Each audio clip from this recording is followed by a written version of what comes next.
신명기 23장 24절에서 25절 말씀으로 하나님의 사랑으로 공동체적인 나눔이란 제목으로 말씀에 은혜를 받고자 합니다. 우리 사람들이 사는 사회는 정말 온갖 죄가 다 정말 난무합니다. 사람들에게 유익이 되는 좋은 법을 만들면 그 법을 악용하여 자신의 배를 불리는 그러한 사람들이 생겨납니다. 오늘 본문 역시도 바로 사람들의 죄성이 나타나는 그러한 심리적인 내용들이 나옵니다. 신명기는 율법을 되새기는 그러한 역할을 합니다. 그래서 오늘은 그 중에 하나를 살펴봅니다.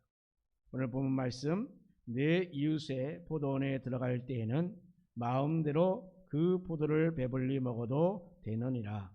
그러나 그릇에 담지는 말 것이요 내 이웃의 곡식밭에 들어갈 때에는 내가 손으로 그 이삭을 따도 되느니라. 그러나 내 이웃의 곡식밭에 낫을 대지는 말지니라. 아멘. 자, 여러분, 이 말씀 우리가 이 현대적 관점으로 보게 되면 우리는 정말 도저히 이해가 되지 않는 그러한 구절입니다. 일단 내 이웃의 그 포도밭에 들어간다는 그 자체가 바로 불법이에요. 그죠? 예. 그리고 또한 이웃의 곡식밭에 들어가는 그 자체가 역시 불법입니다. 자, 그런데 지금 이 포도원에 들어가는 것만이 아니라 들어가서 그 포도를 마음대로 따 먹으라는 것입니다. 그리고 또한 곡식밭에 들어가서 먹을 만큼 이삭을 따도 된다라고 하는 것입니다. 자, 우리 현대사에서 이런 행동을 하게 되면 어떻게 됩니까? 곧바로 절도죄가 되죠. 남의 땅에 허락 없이 들어가는 그 자체가 바로 문제가 되는 겁니다. 아무래도 지금 현대사회는 이 농업을 바탕으로 하는 게 아니어서 그 내용을 제대로 이해하기는 쉽지 않을 것 같습니다. 즉 이 농업 외에 할 일이 거의 없었던 바로 그 시대에는 바로 이렇게 어려운 사람들에게 살아갈 방법으로 포도원이나 그 밭에 들어가서 직접 먹을 것을 자신의 손으로 거두는 것을 제시하고 있습니다. 그래서 이들에게 이 포도원이나 곡식밭에 들어가는 것을 허용하였던 것입니다. 자, 처음에 이 신명기는 되새김이라고 했습니다. 자, 그러면 지금 이 구약의 율법에 그러면 어떤 부분을 말하고 있는 것일까요? 자, 레위기 19장 10절 말씀에 이와 비슷한 내용이 나옵니다. 즉 포도원의 열매를 거둘 때에 다 따지 말고 남겨두라고 했습니다. 그리고 바닥에 떨어지는 그 열매는 굳이 줍지 말라라고 했습니다. 자, 그러면 이러한 것들은 가난한 자와 거류민의 몫이라고 하는 것입니다. 그 당시에 가난한 자는 고아나 가부와 같이 정말 경제적인 그 활동을 할 수 없는 그런 사람들을 말합니다.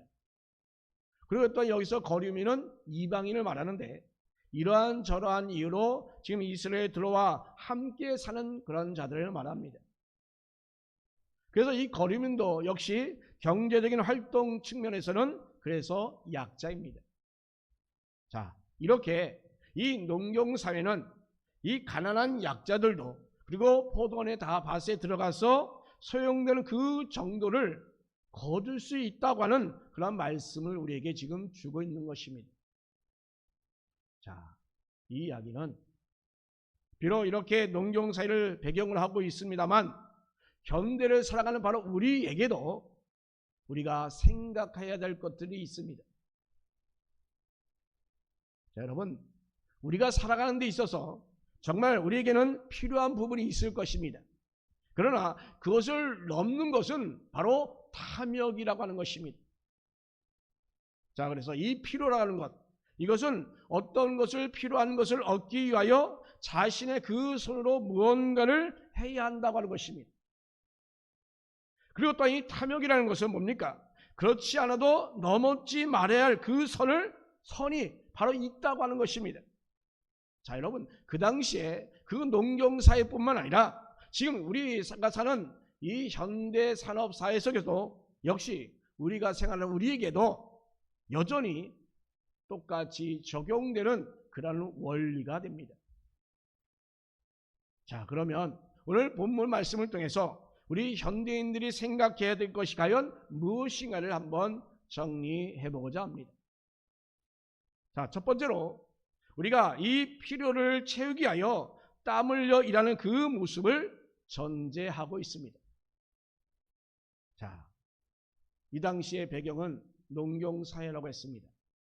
즉 포도원과 곡식밭은 바로 이렇게 농경사회의 대표적인 경제활동의 그 장을 말합니다. 자, 그런데 지금 이 포도원이나 이 곡식밭에 모두가 다 땀 흘려 일하는 그 장소의 또한 대명사이기도 합니다. 자, 그런데 이런 것을 통해서 우리가 먼저 생각할 수 있는 것은 바로 그런 것에 들어가서 자기의 손으로 땀 흘려서 열심히 일하는 것, 이것이 바로 하나님께서 우리 인생에 있어서 살게 하신 그 방법이다라고 하는 것입니다. 에덴 동산은 마찬가지입니다. 우리는 그냥 생각하는 에덴 동산 그냥 놀고 먹고 자면 된다라고 하는 생각을 갖지만 하나님께서는 지금 이 에덴을 지으시고 그곳에 아담과 하와를 창조하셨습니다. 그리고 그런 하나님께서는 바로 이 에덴에서 그 아담과 하와가 그냥 놀고 먹으라라고 그렇게 지으신 것인가요? 그것이 아닙니다, 여러분. 그들에게 이 에덴 동산을 잘 맡아서 관리하라고, 그래서 하나님의 뜻이 이루어지는 그 에덴 동산이 되도록 관리하라고 그들을 세워주신 것입니다. 그래서 아담은 이 에덴에 있는 것들을 가장 먼저 뭐가 있습니까? 그들의 각각의 이름을 다 지워줬습니다. 그리고 그들에게 주신 명령이 뭡니까?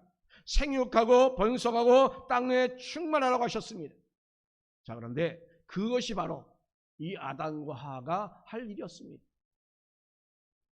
그냥 놀고 먹으라는 것이 아니었습니다. 주어진 일을 바로 열심히 일하면서 하나님의 그 창조의 뜻을 높이는 것입니다.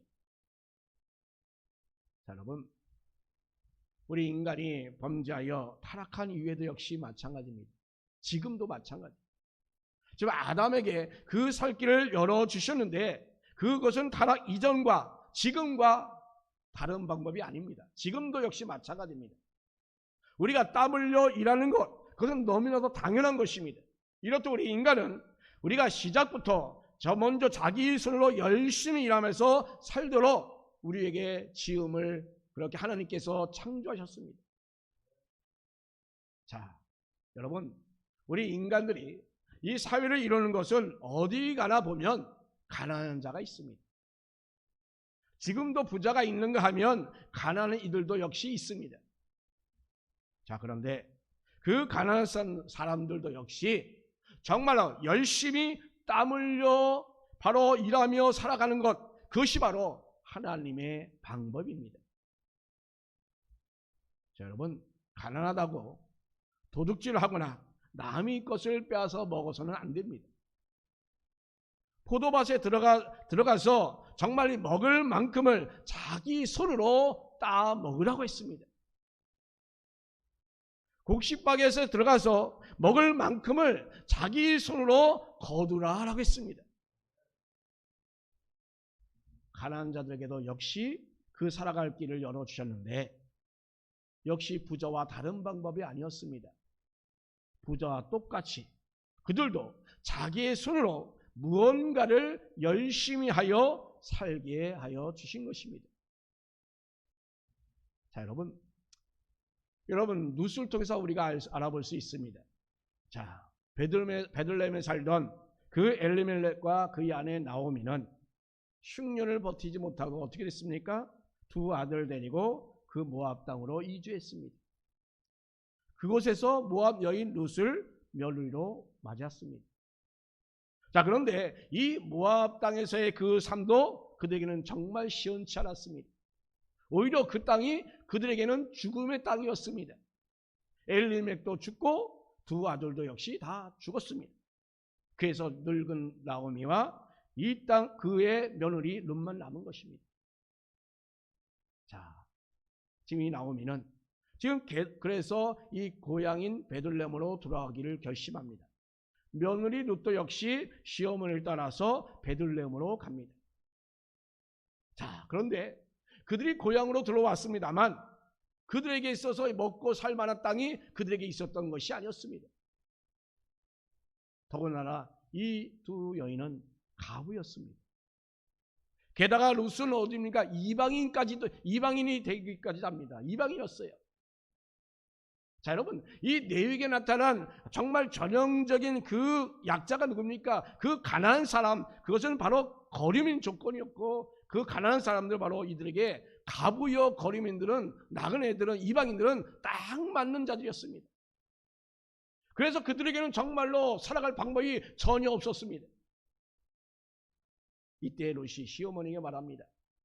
자신은 밭에 나가서 이삭을 주워가지고 시어머니를 봉양하겠다고 했습니다.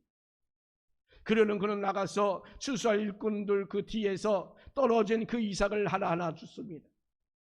비록 넉넉하진 않지만 그러나 이 가난한 나오미와 룻은 이렇게 해서라도 그들은 살아갈 수가 있게 되었던 것입니다. 이렇게 가난하더라도 농사 지을 만한 그 땅이 없지만 그러나 그렇게 가난하고 거리면 그 룻이 그 추수밭에 가서 이삭을 줍는 일로 그들은 살아갈 수가 있게 되었던 것입니다. 그리고 또한 시어머니까지 봉양하게 되었습니다. 자, 여러분, 여기서 우리가 중요한 것은 이 이삭을 죽기 위하여 땀을 흘리는 일을 했다고 하는 점인 것입니다. 땀 흘리는 수고를 한다면 누구든지 다 살 수가 있다라고 하는 것입니다. 자, 이것은 바로 하나님께서 땀 흘려 사는 것을 열어주신 것을 의미합니다. 가난하든 그렇지 않든 상관이 없습니다. 인생이란 정말 땀 흘려서 성실하게 일함으로 말미암아 하나님의 은혜로 살아가게 되어 있습니다. 그리고 적어도 땀을 흘린다면 부자가 되는 것을 몰라도 그래도 필요한 것만큼은 얼마든지 다 먹을 수가 있는 것입니다. 오늘 본문 24절 말씀 보세요. 비록 남의 포도원입니다만 그들이 들어가서 어느 정도까지 먹을 수 있다고 했습니까? 정말로 배부를 정도라고 했습니다. 배부르게 먹는다는 것은 바로 땀을 흘릴 그 결심만 하면 그렇게 배불리 먹을 수 있다라고 하는 것입니다. 데살로니가후서 3장 10절에 누구든지 일하기 싫거든 먹지도 말게 하라라고 말씀합니다. 정당하게 땀 흘려 일하는 것은 바로 하나님께서 주신 그 삶의 방식이라는 것을 이렇게 보여주고 있는 것입니다. 그리고 또한 정말로 정직한 노동, 창조적인 경제활동, 또 자기 발전에 그 책임 있는 그 노력은 바로 우리 성도들이 가져야 할 노동윤리입니다. 우리의 생활윤리인 것입니다. 우리 성도는 그러므로 불로소득을 바라봐서는 안 됩니다. 혹시 이 중에 로또 복권 사신 분 있나요? 여러분, 일하지 않고 얻는 이익에는 일정한 거리를 두어야 합니다. 로또 복권에서 1등 당첨된 사람 통계학적으로 보면 대부분 다 패가 망신했습니다. 이 점을 여러분 이해하셔야 합니다. 여러분, 우리가 일함에 있어서 그 귀천을 따질 것이 아니라 그것이 열심히 땀을 일하는 사람을 존귀하게 보는 그러한 것이 여러분 가운데 있어야 합니다. 땀 흘려 일하고 사는 것이 바로 하나님의 방법이기 때문입니다. 그러므로 우리가 일할 수 있다면 바로 그 자체가 바로 하나님의 은혜인 것입니다. 바울은 말하죠. 일하기 싫거든 먹지도 말라라고 가르치고 있잖아요. 그리고 바울은 돌아다니면서 말만 해서 문제 일으키는 그런 자들에 대해서 경계하라라고 또 이렇게 가르치고 있습니다. 사랑하는 성도 여러분, 우리는 일하면서 사는 게 바로 은혜라는 사실을 여러분 잊지 않기를 바랍니다. 우리가 땀 흘려 일하면서 먹고 살아가는 저와 여러분 되시기를 바랍니다. 설령 우리가 많은 재산을 물려받았다 할지라도 그 재산을 누리고 살려고 해서는 절대로 안 될 것입니다. 하나님이 주신 방법은 바로 땀 흘려서 열심히 일하며 살아가는 것입니다. 여러분, 부모님들 자식을 위해서 재산 물려주지 마세요. 다 사회에 환원하세요. 재산을 물려줬다가 자식들이 허랑방탕하게 살아가는 꼴이 될 수 있다는 사실을 여러분 알아야 합니다. 여러분, 성도인 우리는 정말로 땀 흘려 일하며 살아갈 수 있는 저와 여러분 되시기를 주님의 이름으로 축원합니다. 두 번째는 여러분, 탐욕을 경계해야 합니다. 땀 흘려 일하는 데 있어서 우리가 조심할 것이 있는데, 우리는 여러분 때로는 필요에 따라 필요를 넘어서 우리는 탐욕을 지향하는 그런 경우들이 있습니다. 오늘 본문에서 보면 이 포도원에서 포도를 배부를 먹을 수 있게 했다라고 했습니다. 그러나 여러분, 그것을 어떻게 해요? 그릇에 담아 올 수 없다라고 분명히 말하고 있잖아요. 허기진 사람이 포도원에 들어가서 배부를 정도로 먹는 것을 몰라도 그릇에 담아오는 것은 바로 이것은 분명히 다른 문제인 것입니다. 그릇에 담는 것은 뭘 말합니까? 쌓아두고자 하는 것 아니겠습니까? 쌓아두고자 하는 그 마음의 그 밑바탕에는 뭡니까? 다시는 손으로 다시금 포도를 따라가지 않겠다고 하는 그 마음이 전제되어 있는 것 아니겠습니까? 더 나아가서는 바로 욕심이 바탕이 된 그런 행동인 것입니다. 더 심각한 것은 손으로 따서 그 허기진 배를 채우는 것을 넘어서 이렇게 그릇에 담아오는 것은 바로 그 포도원 주인에게는 상당히 피해를 입히는 꼴이 되는 것이기 때문입니다. 여러분, 내 이익을 위하여 다른 사람의 그 피해를 조장한다고 하는 것은 바로 그것은 선을 넘는 일인 것입니다. 남의 포도원에 들어가서 그렇게까지 욕심을 내서는 안 된다고 하는 그 말씀을 오늘 우리에게 주고 있는 것입니다. 곡식밭에서도 역시 마찬가지입니다. 손으로 이삭을 비벼 먹는 정도는 가능하다고 했습니다. 자, 여러분, 예수님께서도 제자들과 여행할 때에 배고픈 그 제자들이 그 밀밭을 지나면서 이삭을 비벼서 먹지 않았습니까? 자, 오늘 본문에서 이야기하는 그런 모습으로 허기진 배를 채운 것입니다, 바로. 그러나 그 밭에 있는 그 이삭을 베어가지는 않았습니다. 베어간다는 것은 뭡니까? 바로 그것은 욕심만 있는 것뿐만 아니라 그 곡식밭 주인에게 큰 피해를 주는 일인 것입니다.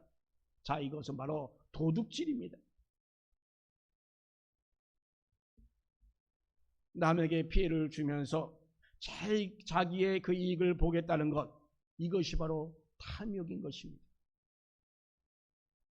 우리가 아무리 땀 흘려 일하여 얻는 것이라 할지라도 그것이 누군가 피해가 된다고 한다면 그것은 바로 하나님 앞에 결코 정당할 수가 없습니다. 여러분이 아무리 노력하여 부를 축적한다 할지라도 그로 인하여 다른 사람에게 아픔과 상처를 안겨준다면 그것은 결코 정당화될 수가 없는 것입니다. 성군이라고 하는 다윗이 우리아의 아내를 범한 일에 대해서 여러분 잘 아시죠? 나단 선지자를 통하여 책망하실 때 쓴 그 비유가 무엇입니까? 어떤 부자가 한밤중에 친한 벗이 찾아왔는데 그를 대접하려고 했는데 자기 자신의 집에 있는 것으로 대접하기가 정말 아까워서 옆집에 있는 그 가난한 자의 그 암양을 빼앗아서 대접하였다고 했습니다. 이 말 들으니 다윗은 아니 어떤 놈, 그 나쁜 놈, 어떤 놈이 그렇게 나쁜 놈이 하면서 그렇게 화를 내잖아요. 그러자 나단 선지자가 뭐라고 말합니까? 바로 당신이요 라고 지적하잖아요. 우리 안에 밧세바를 범하는 것도 잘못인데 바로 이를 숨기고 그를 아예 아내로 맞으려고 그 우리아를 죽이기까지 한 그 다윗을 지금 나단이 지적한 것입니다.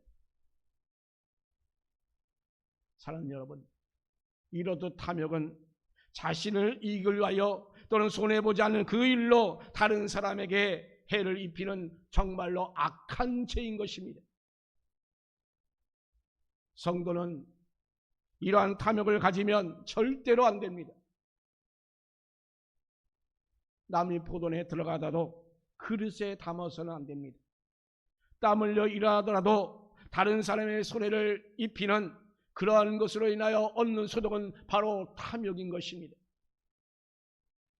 그러나 여러분, 성도라면 정말로 땀 흘려 일하는 것뿐만 아니라 자신의 그 땀 흘림이 다른 사람의 피해를 주지 않는 것까지 우리는 돌아볼 수 있어야 합니다.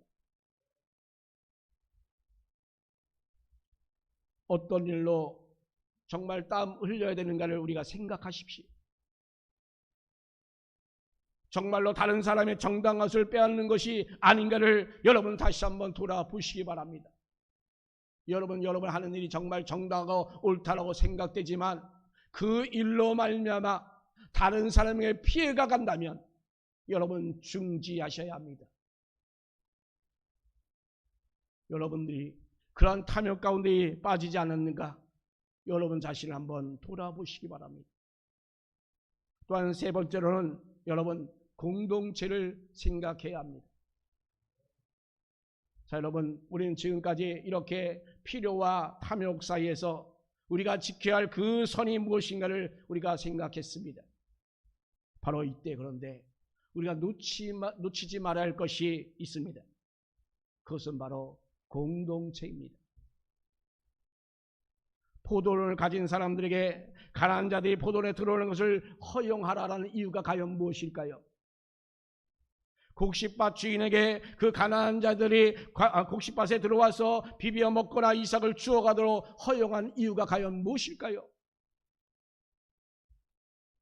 바로 이스라엘은 이 언약 공동체라는 것을 여기서 말씀해 주고 있는 겁니다. 이것은 공동체가 함께 살도록 이렇게 해주신 하나님의 명령입니다. 적자 생존은 성경의 원리가 아닙니다. 그런데 세상은 지금 어떻습니까? 적자 생존의 원리로 점철되어 가고 있잖아요. 내가 승진이 여기서 남을 짓누르고 무시하고 멸시하고 하잖아요. 내가 부를 축적해서 장사하는 분들 저를 속여가면서 하잖아요. 등등 이런 일이 우리 가운데 얼마나 많이 있습니까? 그러다 보니까 강한 자만 살아남습니다. 기업도 강한 기업만 살아남습니다. 약한 기업은 좀처럼 살아가지 못합니다. 경쟁력 있는 그 기업만 살아남게 됩니다. 개인도 역시 마찬가지입니다. 가진 자만 살아남고 그렇지 못한 자는 도태하게 됩니다. 그러면 여러분, 이렇게 되어가면 그 결론이 여러분 무엇인지 아십니까? 모두 다 망하는 것입니다. 자기 이익만 추구하고 그 이익을 추구할 수 있는 그 강한 자만 살아남는다면 결국은 약한 자는 전부 다 도태될 것이고, 그러면 완전히 생태계 자체가 다 망가지게 되는 것입니다. 그래서 요즘은 새로운 용어가 나왔습니다. 개화된 이기주의. 그게 무슨 말입니까? 바탕은 이기주의입니다. 그런데 상대가 없는 이기주의는 존재할 수 없다는 것을 그들은 깨달았던 것입니다.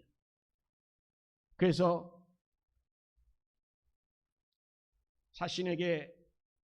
자신들이 그래서는 안 되겠다 해서 상대에게 지금 나누고자 하는 겁니다. 그 상대를 돕기 위하여 나눈다기보다는 그 생태계가 무너지지 않도록 자신이 가진 그 기득권을 계속하여 유지하기 위하여 그렇게 하는 것입니다. 이런 걸 바로 개화된 이기주의라고 합니다.